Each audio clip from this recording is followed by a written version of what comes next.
Hello everyone. Recording in progress. We will now take a look at the reverse process that is generating query explanations.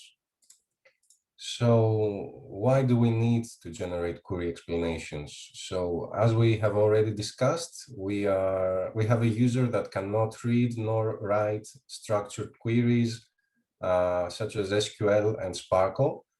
However, iNode has various services that actually return structured queries, like our natural language to query service that we just talked about, or our query recommendation service that we will talk about later on. So in order to ensure a seamless user experience, it is necessary to provide a way for the user to understand these queries by translating them to their natural language. As of our latest release, iNode has two query explanation systems. The first one is called Logos, that follows a template-based approach, where the query is modeled as a graph, and the explanation is generated by traversing the query graph using expert design templates. Logos provides us with the advantage of generating precise explanations every time because exactly because it follows the query graph, so it cannot miss any part of the query. And we can always understand why Logos gives a certain a certain output, because we can understand exactly what is going on inside the algorithm. However, there are some disadvantages. For example, it is necessary to create templates for every new database or every new attribute that we want to give to Logos. So there is a need for human effort in order to adapt it. And also, when we have very large or complex queries, Logos will try to follow the graph.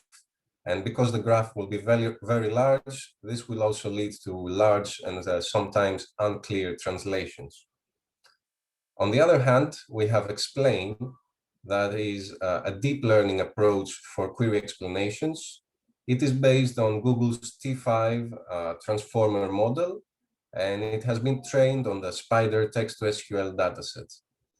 eXplain has the advantage of generating fluent and natural explanations, and it does not need templates to adapt to new queries and new databases. However, exactly because it is based on deep learning and neural networks, we cannot explain exactly why it produces the outputs that it returns. Which is a common problem for almost all deep learning systems. Additionally, we cannot guarantee that these systems' outputs will always be precise. And finally, in order to adapt it to a new database, we might need to provide it with some extra training data. That means that there's a need for human effort in order to annotate and create this extra training data.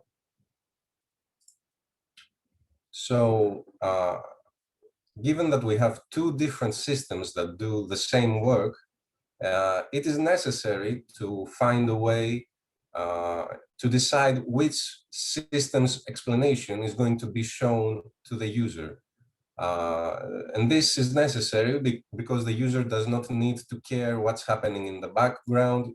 They do not need to care about which system's explanations they're seeing. They just want to see a good explanation. So in order to solve this problem, we use a query explanation metric, and it ranks explanations based on a readability metric, in our case, the linear right formula.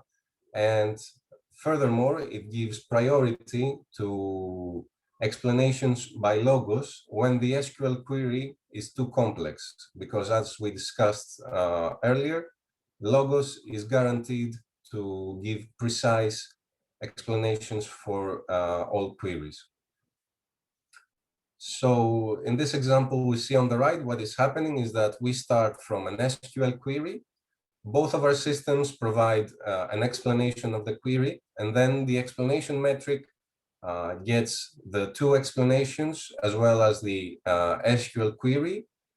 It sees that this is a relatively simple SQL query, so it does not need to give priority to logos, and it ranks these two explanations using the readability metric. And finally, the user sees a single explanation.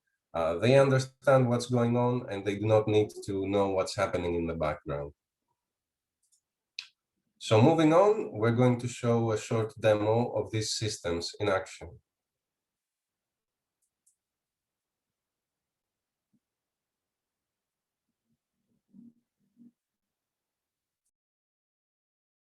Hello, I'm Stavroula Eleftheraki, and this is a demo about the natural language to SQL and SQL to natural language services FI node.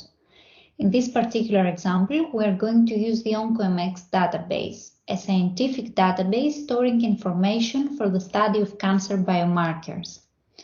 Assume that you are a researcher focused on the involvement of a particular protein coding gene in cancer. Then you may ask the system to name diseases related to the differential expression of that particular gene.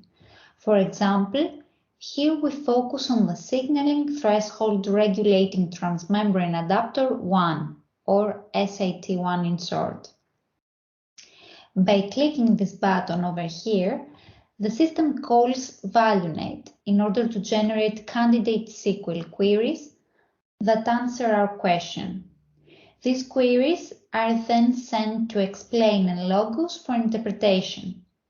To avoid ambiguity, only the best explanation is shown to the user. For example, this over here was generated by eQsplain. Notice that we have three interpretations. One for its SQL query generated by ValueNet. The SQL queries are hidden and only the natural language explanation is shown. By looking to them, it is easy to conclude that the second one is the one that matches our question.